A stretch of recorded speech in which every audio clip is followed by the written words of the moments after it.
Well, let's start from the very beginning.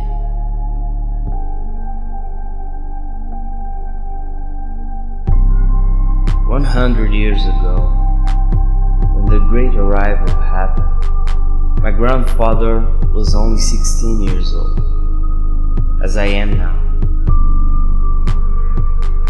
My name is Apoc. People nowadays call me the Sacrifice. That's all because of a promise that Alan, aka the Doll Guy, aka the Gearsmith, aka Grandpa, did. Before I was born, my destiny was already set. My mom didn't have a choice. My dad didn't have a choice. So why would they give me one? Since when I was 10, I've started reading my grandfather's diaries in search of the meaning of my sacrifice. Why do they need to sacrifice me? Why did Grandpa choose the descendants of Elidor to carry this burden? Didn't he love us? Didn't she love us? So many questions without answers. Anyways, I'll record it here and leave it behind so people know why I was sacrificed. And I hope that, as Grandpa said, no one would ever need to be sacrificed again. The year was 2022, long before Grandpa was a badass, married with 4 wives. Yeah, you've heard me right. Not 1 or 2, but 4 wives at the same time. And apparently, they all loved each other. Let's not skip anything. He was a high school student known as the Doll Guy. It was because of his strange preferences. He had good grades and all, but at the age of 16, people are more interested in other people.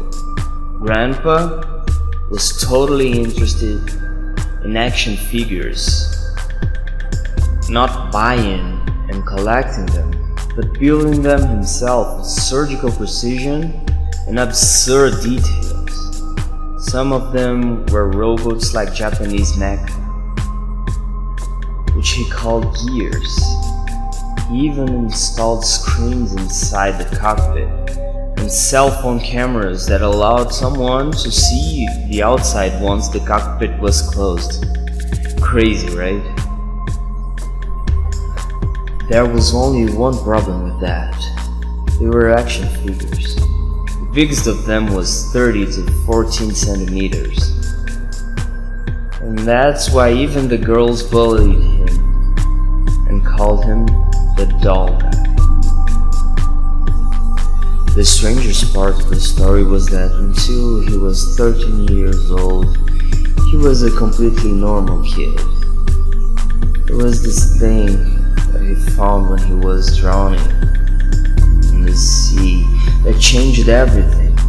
He only said that the thing had a strange glow and that it could talk to him from time to time.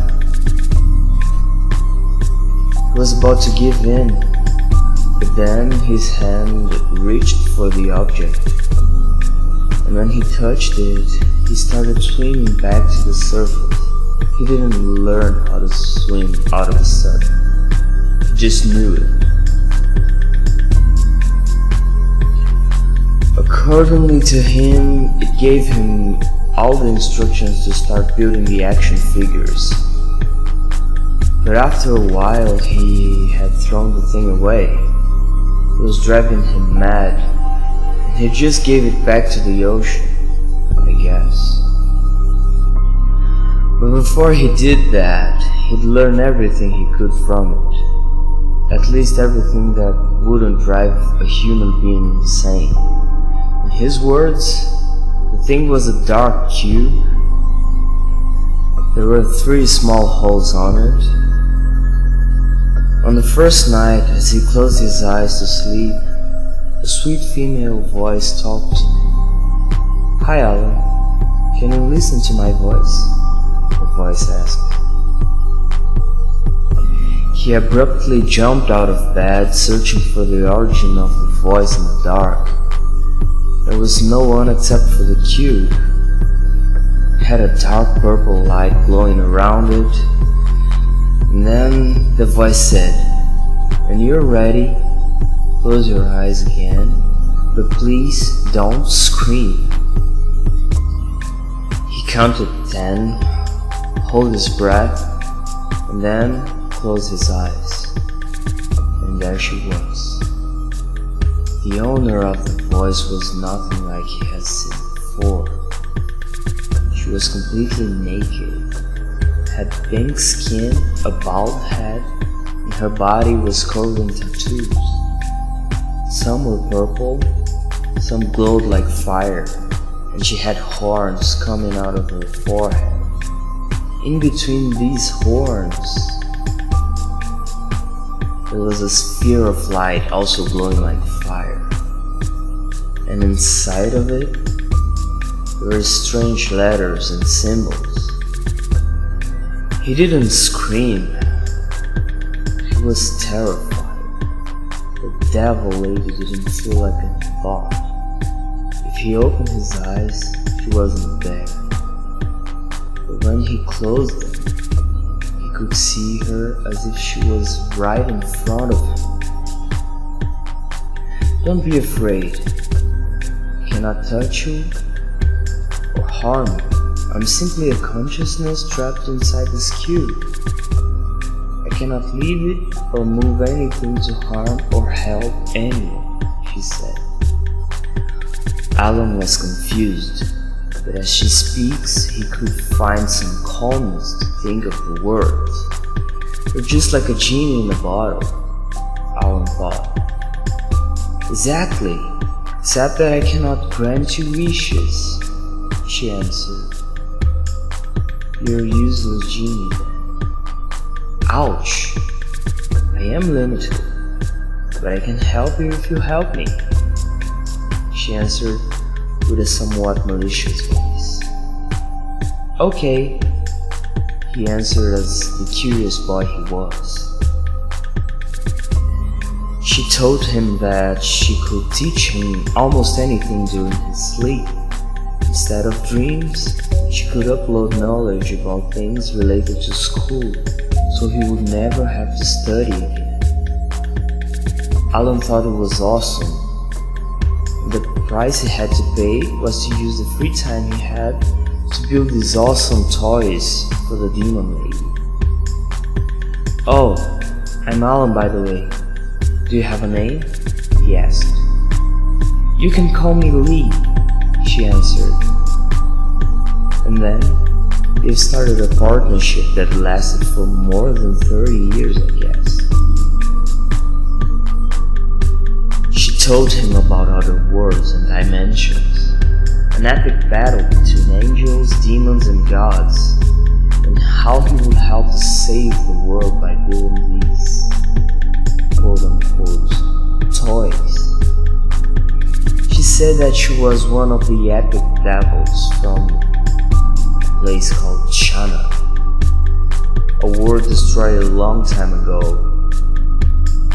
and that the beings who did it to her world were coming to his world. To a 13-year-old, it was too amazing to doubt.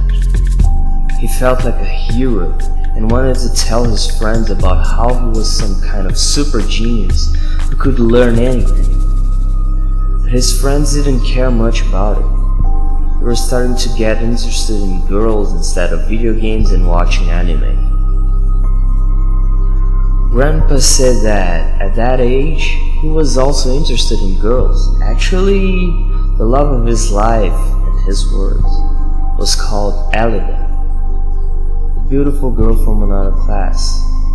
But unfortunately, she was already dating a guy called Sergey. The dude was a soldier. He was 1 year older than Grandpa and Alida, but he was 180 meters tall, of course. And at the age of 17, the guy had a fully grown beard and thick muscles. Alan asked Lee to help him get taller and stronger so he could stand a chance, but she answered that to build an efficient gene editor, it would take him at least 10 years, but they have less than 2.5 years to finish building the toys. Wouldn't it be better to build weapons instead? Alan asked one day when he arrived home and entered his bedroom. He looked more stressed than usual. Did something happen? Lee asked, sounding a little worried.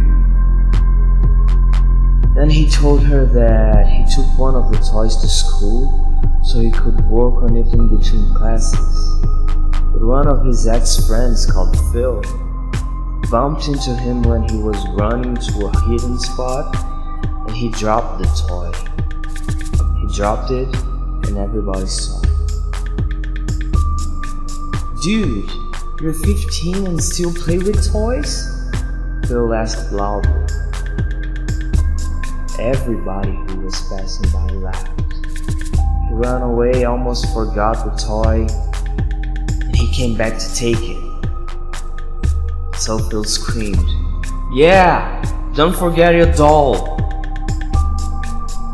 After that day, everybody, including the girls, as he liked to emphasize, called him the doll guy.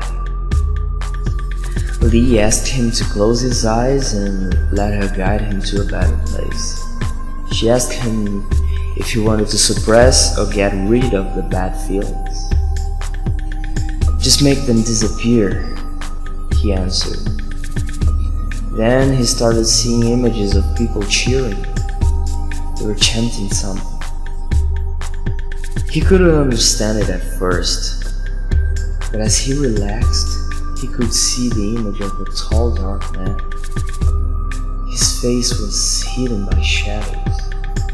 He was dressed in a handcrafted leather coat, and his image was so impressive that he looked like someone who has come straight out of a comic book.